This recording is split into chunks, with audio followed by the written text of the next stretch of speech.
નમસ્કાર વિદ્યાર્થી મિત્રો, વેદ ડિજિટલ એજ્યુકેશનમાં આપ સર્વે મિત્રોનું હાર્દિક સ્વાગત છે। આજે આપણે ગુજરાત માધ્યમિક અને ઉચ્ચતર માધ્યમિક શિક્ષણ બોર્ડ ગાંધીનગર દ્વારા શૈક્ષણિક વર્ષ 2023-24ના નવા માળખા પદ્ધતિ પ્રમાણેનું ધોરણ 12 નામાના મૂળ તત્વોના નમૂનાના પ્રશ્નપત્રની ચર્ચા કરીશું। આ પેપરના તમામ પ્રશ્નોના સોલ્યુશન એ ઉપરાંત ગાલા એસાઇનમેન્ટના તમામ વિષયના સંપૂર્ણ સોલ્યુશન તમને ક્યાંથી મળી રહેશે એ ચર્ચા આપણે વિડીયોમાં આગળ કરીશું। આ વિડીયોમાં આપણે વિભાગ એ અને વિભાગ બી ની ચર્ચા કરીશું। તો ચાલો શરૂ કરીએ। વિભાગ એ, નીચેના પ્રશ્નોના આપેલા વિકલ્પો પૈકી સાચો વિકલ્પ શોધીને તેનો જવાબ લખો। જેમાં પહેલું છે, જો ભાગીદારી કરારનામામાં મૂડી પર વ્યાજની જોગવાઈ કરવામાં ન આવી હોય તો કેટલા ટકા વ્યાજ આપવું પડે? જેમાં જવાબ આવશે ડી, કાંઈ નહીં। ત્યારબાદ બીજો વિકલ્પ છે, ભાગીદારના ચાલુ ખાતાની ઉધાર બાકીનું વ્યાજ પેઢી શા માટે શું ગણાય? તો તેમાં જવાબ આવશે સી, આવક। ત્યારબાદ ત્રીજું છે, જ્યાં વ્યક્તિગત કૌશલ્ય મહત્વનું હોય ત્યાં પાઘડી ખાલી જગ્યા હોય છે। જેમાં જવાબ આવશે બી, ઓછી। ત્યારબાદ ચોથું છે, અધિક નફો એટલે શું? જેમાં જવાબ આવશે સી, સરેરાશ નફો, જે અપેક્ષિત નફો છે। ત્યારબાદ પાંચમું છે, પુનઃ મૂલ્યાંકન ખાતાનો નફો કે નુકસાન ભાગીદારો વચ્ચે કયા પ્રમાણમાં વહેંચવામાં આવે છે? જેમાં જવાબ આવશે ડી, જૂના નફા નુકસાનના પ્રમાણમાં। ત્યારબાદ છઠ્ઠું છે, ભાગીદારી પેઢીનું પુનઃગઠન થાય ત્યારે ખાલી જગ્યા બનાવવામાં આવે છે। જેમાં જવાબ આવશે બી, પુનઃ મૂલ્યાંકન ખાતું। ત્યારબાદ સાતમું છે, હિસાબી ધોરણ 26 મુજબ ખાલી જગ્યા પાઘડી ચોપડે દર્શાવી શકાય નહીં। જેમાં જવાબ આવશે બી, સ્વમૂલ્યાંકન દ્વારા આંકવામાં આવેલ। આ પેપરનું સંપૂર્ણ સોલ્યુશનની PDF તમને ક્યાંથી મળશે એની આપણે ચર્ચા કરીએ। અમારી એપ્લિકેશન છે વેદ ડિજિટલ એજ્યુકેશન, જેને ગૂગલ પ્લે સ્ટોર પરથી ઇન્સ્ટોલ કરો। ઇન્સ્ટોલ કર્યા બાદ ઓપન બટન પર ક્લિક કરીને તમને આ પ્રકારનું પેજ ઓપન થશે। અહીં તમારો મોબાઈલ નંબર એન્ટર કરીને સેન્ડ OTP પર ક્લિક કરો। ત્યારબાદ તમને આ પ્રકારનું પેજ જોવા મળશે।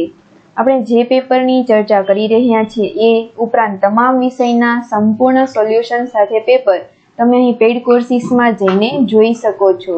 તદુપરાંત ગુજરાત સરકાર દ્વારા પ્રકાશિત એકમ કસોટીના પેપર્સ તમને અહીંથી મળી રહેશે। એ ઉપરાંત યુટ્યુબ વિડીયોઝમાં જતા જે તે ધોરણના વિષય વાઇઝ અને પ્રકરણ વાઇઝ સોલ્યુશન તમને અહીંથી મળશે। પ્રકરણ વાઇઝ સોલ્યુશનમાં પાઠની સમજૂતી, સ્વાધ્યાય સોલ્યુશન, આ પ્રકારના તમામ વિષયની માહિતી તમને અહીંથી મળતી રહેશે। તો આ માહિતી તમારા મિત્રો કે સગા સંબંધીઓ સાથે શેર કરો। તો ચાલો આગળ વધીએ। આઠમું છે, જ્યારે ફક્ત નફા નુકસાનનું જૂનું પ્રમાણ જ આપેલ હોય ત્યારે જૂના ભાગીદારોનું ત્યાગનું પ્રમાણ? જેમાં જવાબ આવશે બી, જૂનું પ્રમાણ।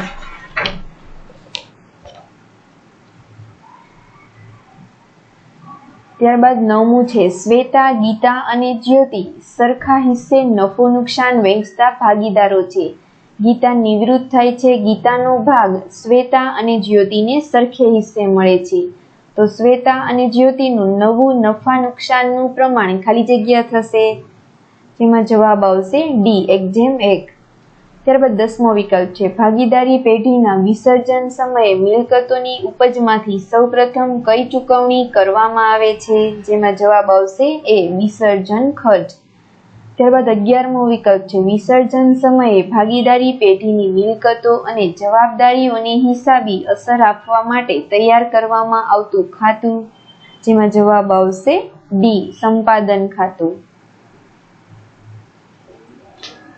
ત્યારબાદ 12મો વિકલ્પ છે, ભારતમાં ACBIની સ્થાપના કયા વર્ષમાં થઈ હતી? જેમાં જવાબ આવશે ડી, 1991। ત્યારબાદ 13મું છે, જો જાહેર ભરણામાં અરજી વખતે બહાર પાડેલ શેર કરતાં ખાલી જગ્યા ઓછા શેરની અરજીઓ આવે તો શેરનું ભરણું રદ કરવામાં આવે છે। જેમાં જવાબ આવશે સી, 90%થી। ત્યારબાદ 14મું છે, ડિબેન્ચર એ કંપની ખાલી જગ્યા છે? જેમાં જવાબ આવશે સી, દેવું। 15મો વિકલ્પ છે નીચેનામાંથી કયું વિશ્લેષણ પક્ષકારો આધારિત વર્ગીકરણ દર્શાવે છે? જેમાં જવાબ આવશે એ બાહ્ય વિશ્લેષણ। ત્યારબાદ 16મો વિકલ્પ છે નાણાકીય પત્રકોનું વિશ્લેષણ, એટલે જવાબ આવશે સી અર્થઘટન કરે છે। ત્યારબાદ 17મો વિકલ્પ છે ગુણોત્તરોની રજૂઆત કયા સ્વરૂપે થાય છે? જેમાં જવાબ આવશે ડી ઉપરના બધા જ। ત્યારબાદ 18મું છે નીચેનામાંથી કયા ગુણોત્તરોનો સમાવેશ પ્રણાલિકાગત વર્ગીકરણમાં થાય છે? જેમાં જવાબ આવશે એ મિશ્ર ગુણોત્તરો। ત્યારબાદ 19મો સવાલ છે રોકડ પ્રવાહ પત્રકમાં કેટલી પ્રવૃત્તિઓ હોય છે? જેમાં જવાબ આવશે સી 3। ત્યારબાદ 20મો વિકલ્પ છે નીચેનામાંથી કયો વ્યવહાર હંમેશા કામગીરી પ્રવૃત્તિનો વ્યવહાર બને છે? જેમાં જવાબ આવશે ડી પગારનો ખર્ચ। હવે આપણે વિભાગ બી ની ચર્ચા કરીશું જે 10 માર્ક્સનો છે। દરેક પ્રશ્નના ગુણ છે 1। 21મો પ્રશ્ન છે પાઘડી એટલે શું? જેનો જવાબ આવશે અપેક્ષિત નફા કરતાં વધુ નફો કમાવવાની ધંધાની પ્રતિષ્ઠાનું મૂલ્ય એટલે પાઘડી।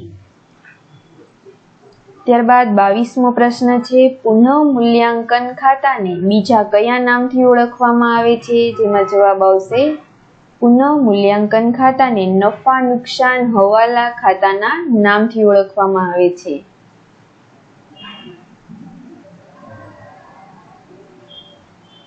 ત્યારબાદ 23મો પ્રશ્ન છે ભાગીદારની નિવૃત્તિના સંજોગો જણાવો। જેમાં ઉત્તર આવશે ભાગીદારની નિવૃત્તિના સંજોગોને નીચે પ્રમાણે બે વિભાગમાં વહેંચી શકાય છે। એમાં પહેલું છે ભારતીય ભાગીદારી ધારા અનુસાર અને બીજું છે ભાગીદારની અંગત કારણોસર સ્વૈચ્છિક નિવૃત્તિ।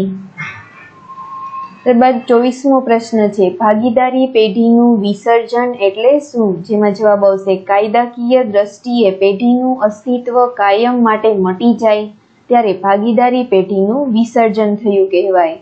ત્યારબાદ 25મો પ્રશ્ન છે પેઢીના વિસર્જન સમયે અગાઉથી માંડી વાળેલ ખાદ્ય પરત મળે ત્યારે તેની નોંધ ક્યાં થાય છે? જેમાં જવાબ આવશે પેઢીના વિસર્જન સમયે અગાઉથી માંડી વાળેલ ઘાલ ખાદ્ય પરત મળે તો તે માલ મિલકત નિકાલ ખાતે જમા થાય છે।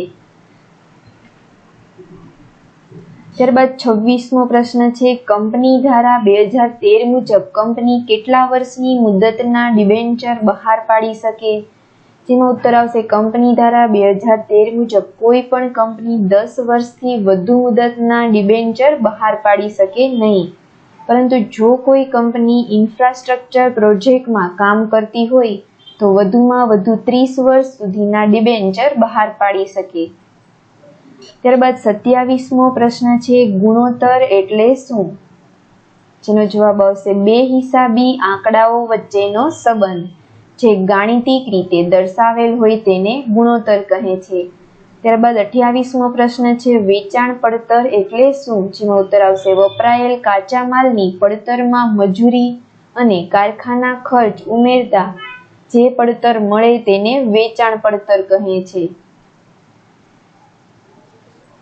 ત્યારબાદ 29મો પ્રશ્ન છે રોકડ પ્રવાહ પત્રક એટલે શું? જેમાં જવાબ આવશે વર્ષ દરમિયાન રોકડની આવક અને જાવક કેટલી થઈ અને તેના પરિણામે વર્ષાંતે રોકડ અને રોકડ સમક્ષની સિલક દર્શાવતું પત્રક એટલે રોકડ પ્રવાહ પત્રક।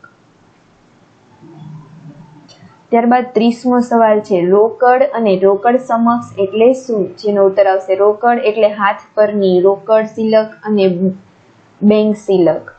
ત્યારબાદ રોકડ સમક્ષ એટલે ટૂંકા ગાળાના ઉચ્ચ પ્રવાહિતા ધરાવતા રોકાણો, એવા રોકાણો જેમનું ઝડપથી સાચી અંદાજિત કિંમતે રોકડમાં રૂપાંતર થઈ શકે અને જેના મૂલ્યમાં ફેરફાર થવાનું જોખમ નહિવત હોય તેવા રોકાણો।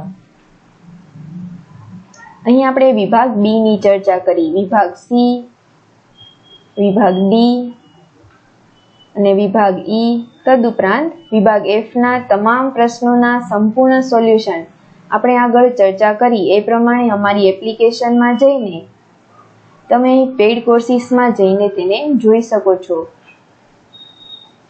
થેન્ક યુ વિદ્યાર્થી મિત્રો વિડીયોમાં અંત સુધી જોડાવવા માટે।